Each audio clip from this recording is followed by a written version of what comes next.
असू दे सर. उन्नती फार ऐकडून तुमचं स्पीच भारावून गेलेली आहे, तिला काहीतरी सांगायचं आहे. हां बोल उन्नती.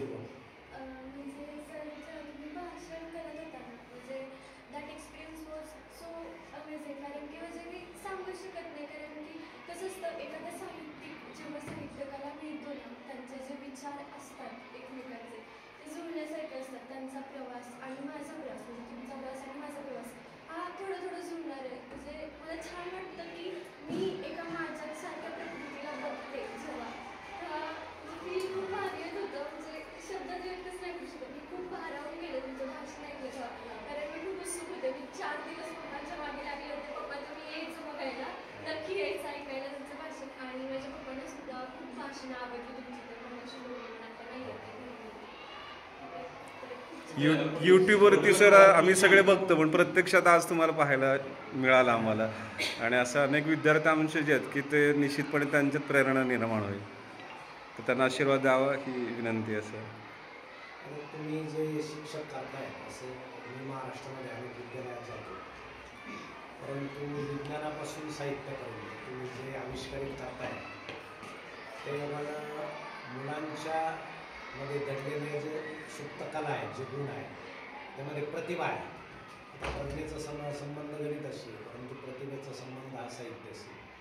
निश्चितपणे यातून उत्तम मुलं घडतील आणि ते पुढे उत्तम साहित्य निर्माण होतील. मला इथल्या आपल्या मुख्याध्यापक साहेब आणि सर्व शिक्षकांचं कौतुक करायचं. तुम्ही स्वतंत्र साहित्य दालन जे कुठं पाहायला मिळत नाही, ते आज मला महाराष्ट्रामध्ये या विद्यालयात पाहायला मिळालं.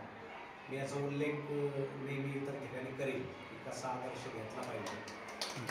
आणि इतके जुने ग्रंथ, संत परंपरा, मराठी लेखकांचे इतके जुने फोटो, कृष्ण धवल का असेल, ते फक्त मला वाटतं इथंच पाहायला मिळाले.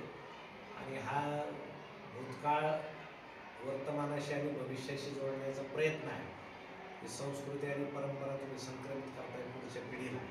निश्चितपणे आपल्या सर्व विद्यार्थ्यांचं भविष्य तुमच्या हाती उज्ज्वल आहे, उत्तम आहे.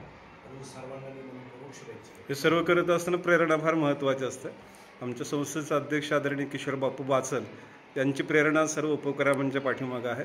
आणि सर्व उपक्रम करत असताना मुख्याध्यापक देखील महत्त्वाचे असतात. त्यांच्या मार्गदर्शनाखाली आणि आम्ही सर्व शिक्षक हे एकत्र येऊन विद्यार्थ्यांच्या मदतीनं ही दालनं साकारलेली आहेत.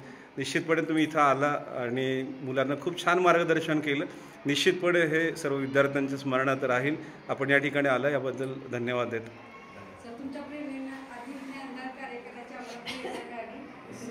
निकम बरं का मॅडम.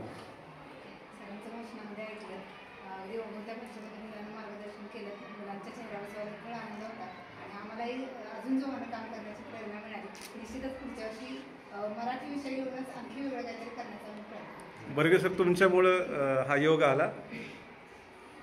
डॉक्टर संजय कळमकर, मला प्रथमतः आंबेडकरी फाउंडेशन होतो, बोरे सरांनी नाव सुचवलं आणि त्यांच्या युट्यूबला ठिकाणी बरीचशी मी भाषण त्यांची ऐकले. तिथं असतात 1.25 तास आपली थोडीशी वेळेची मर्यादा होती. त्यामुळे आधीचं आवर्कामध्ये बऱ्याच ठिकाणी थोडंसं एक ते म्हणजे पाहुण्यांना परत कुठे चिठ्ठी तुम्ही द्याल की अजून पाहुण्यांना बोलू द्या काय.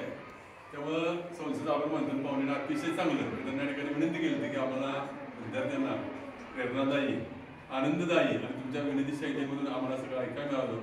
कारण मी 30 वर्षाच्या नोकरीच्या इतिहासामध्ये तर मी सामान्य रिटायर्ड आहे की एवढी मुलं शांत 9:30 पासून 3.5 तास मुलं शांत बसलेली होती. निखळ तुमच्या चेहऱ्यावरती होता. सर्वांच्या शिस्त सर्वांच्या वतीनं विचाराने तृप्त झाली आज मुलं सर. Thank you sir. विचाराने तृप्त झाली आपल्या. Okay thank you sir.